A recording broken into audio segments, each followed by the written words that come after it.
Hello, I wanted to show you a quick video on how I create multi-take do-it-yourself videos. The goal of what I'm showing today is an easy way to capture, process, and distribute complex scenarios that may be easier to record with multiple segments and overlays.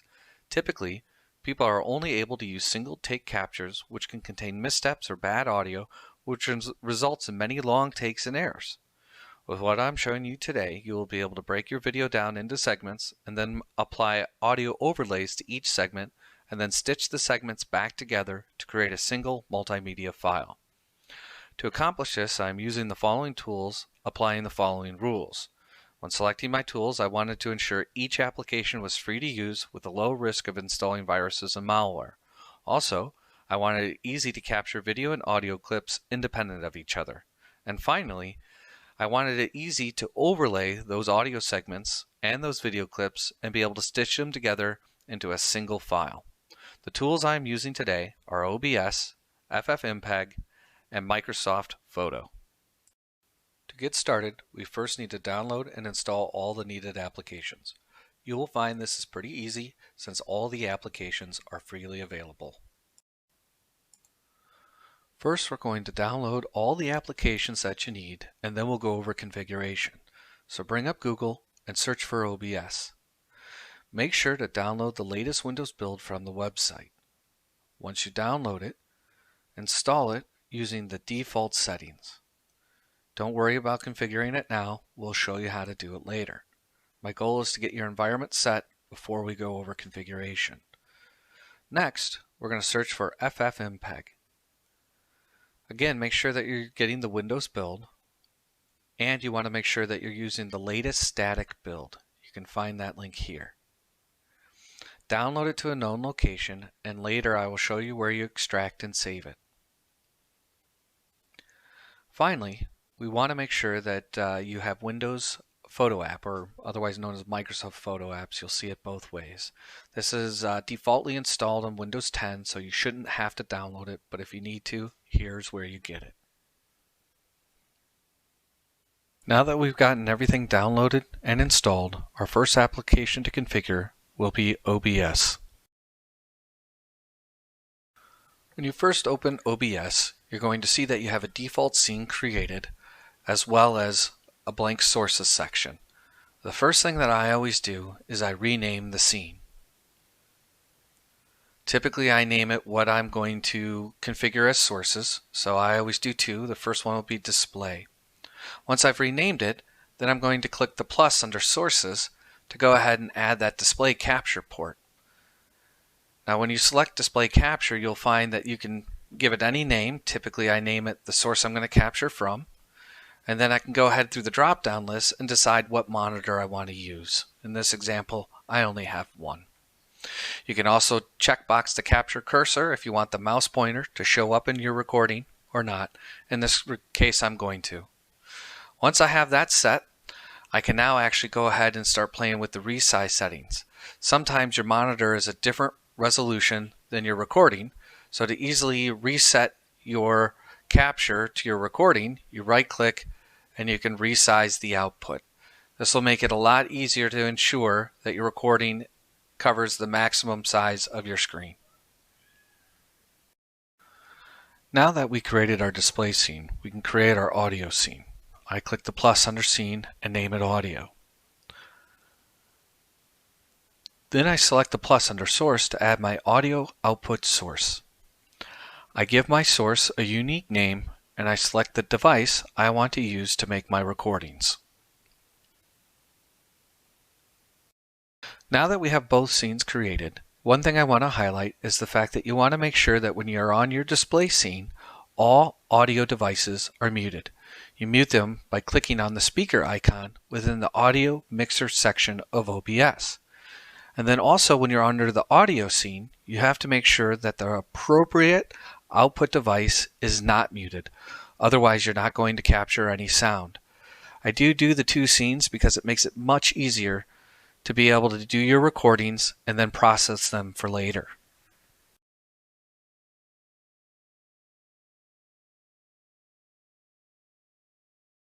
Now that the UI is configured, we can select settings on the right side of the screen and start configuring the default options. Under the general settings, I typically don't change anything but theme. Where you will make some setting changes is under output. So when you select output, the first thing you change is the output mode from simple to advanced. Then we're going to select recording from the tabs above, and we're going to change the recording path to be something that we're going to remember. From there, we're going to change the recording format to MP4, and we're going to change the encoder to X264. This will allow us to rescale output if we ever choose to in the future. Typically, you'll only want to do this if you're going to output to a streaming service like YouTube or Twitch. We don't need to make any changes under rate control, and the only thing you may want to change is your bitrate to 3000. You can put it as high as 6000 to get 60 frames per second, but I don't see the need to do that, so typically I'm going to keep it at 3000 kilobits per second. The only other thing that you may want to change is the profile, and only sometimes when I see problems will I put it to high. If you look under tune, there's a number of things here, but I've never really played with them and I see no need to do it for the application that we're doing. With that set, you're pretty much ready to go with your default settings, and we can move on. FFmpeg is a command line utility that allows us to remux or re-encode an MP4. To make it easier to generate audio files, we are using FFmpeg to rip the audio stream from the MP4 file we created in OBS. This will allow us to overlay the audio tracks onto our video files later on. Before I actually show you how I configure FFmpeg, I wanted to real quickly talk over the process that I'm going to follow. So the first thing we're going to do is after we download the files, we're going to extract them. After I extract them, I'm going to go grab the base program files and I'm going to move them to a root directory on C called FFmpeg. Once I have those application files in that location, I'm also going to create an input and an output folder on the root of that directory. And then I'm going to show you how to create a batch file that will process the necessary files in the input folder and move them to the output folder. This way you've got a very easy to replicate process that will make it much easier for you in the next step when we actually start overlaying our audio files. Let me show you how we're going to configure FFmpeg now. The first thing we're going to do is extract the files that we downloaded earlier. Once these files extract, we're going to navigate down to the program files. We're going to copy all of these files to a new directory. Once we have them copied, we're going to go to the root of C. We're going to create a new directory called FFmpeg. And we're going to paste these files into this new directory. We're also going to add a couple of new directories to help us organize our work. So the first one I'm going to create is input, which is where OBS will drop files that it's processed. And then we're going to create an output directory, which is where FFmpeg will drop off files it's processed. Now that we have these two directories, the first thing we're going to generate is a batch file that runs FFmpeg. So we're going to create a text document so that we've got an automatic backup of the command. And I'll post this command in the comments of the file so that you can easily cut and paste and generate your own batch file. Because as you'll see, it's a bit of a command. So here's the command. We'll go over the parameters here in just a moment. We're going to paste it in, and then we're going to go ahead and generate that batch file by doing a file save as, changing the save as type to all files, and adding a .bat to the end of the file name. Now we have our batch command file. You'll notice really all it's doing is it's taking an MP4 and generating an M4A, which is an audio rip of an MP4. The next thing we're going to do is add one more directory to help back up our work in case we have errors. So I'm going to go back to the root directory, go under input, and I'm going to generate one more file folder called processed. And anytime I process an MP4 to an M4A, I'll put the original file back into process so that way I can recover my work. Microsoft Photo allows us to take all the video and audio segments we generated in the previous steps and stitch them together into a single multimedia file. Though there are many applications that can do more than this application, it is a free, simple to use tool that can quickly get the job done. Before I go into the configuration of Microsoft Photo, I wanted to point out two possible project pathways. You can generate all of your content in OBS and then use FFmpeg to batch process your audio files, and then you can import the collection of tracks and segments into Microsoft Photos. Or you can create each segment independently and add each segment as you finish processing it. Both paths work well, and deciding which pathway works best comes down to how you organize your content. I will show you both methods here shortly. Finally, we're going to go ahead and configure Microsoft Photo. Microsoft Photo is Windows' default photo editing app, so much like what you see in Google and iOS. We're not really interested in the photos that are on this computer. We're more interested in using the video project setting up here at the top. By selecting this, I can now create a new project. So I'm going to go ahead and hit the little plus. And now I've got the interface that will allow me to start editing videos. The first thing I'm going to do is name my project. As I can see, I've got my project library to the upper left. That's where I'm going to collect my videos that I'm going to use for this project. Then I've got my storyboard at the bottom where I'm going to reorder them and edit them to make them into one long video. As you can see, I have a number of options here. At the top is where I can add audio and sync it to different devices and finish it. So the first thing I'm going to do is hit Add under Project Library from this PC so I can add my first video segment. So I'm going to go to my FFmpeg output folder that I created in the earlier step. And I'm going to go ahead and select Vid Segment 1. And you'll notice I use the same naming scheme for my files to make it very easy to figure out what order I want the files in. So I'm going to select Video Segment 1 and go ahead and select Open.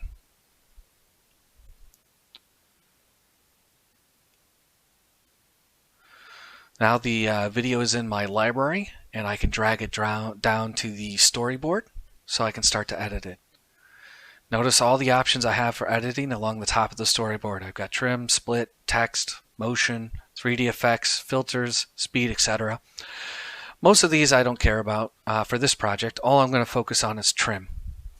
Then at the top I've got background music and custom audio, which I'm going to focus most of my time on today on custom audio. So when I select custom audio, I'm going to be able to add those audio tracks that I made in the earlier steps. Notice I got audio seg 1 in the same output folder. So I try to use the same naming scheme both for my audio tracks and my video tracks to make it easy to attach them. You'll see once I bring in my audio track, it lays the time of the audio track across the video timeline. You see I've got some dead space at the end of it. Now if I set the marker at the end of that audio track, it'll be easier to trim it, but either way, I can go ahead and hit done. I can guess where the end of it is or preview the video, and then I can go under trim and drag the edge of the playback to where I want it trimmed. This way I can easily align my video segment to my audio tracks. Now I'm going to go ahead and add a second video here. What I'm showing you here is a serial approach where I process each segment in a linear fashion because I named them video 1, 2, 3, etc. So here's video 2. I pull it down to my storyboard. I'm going to go to custom audio. Now this is, again, I'm going to go over this marker header here and kind of show you.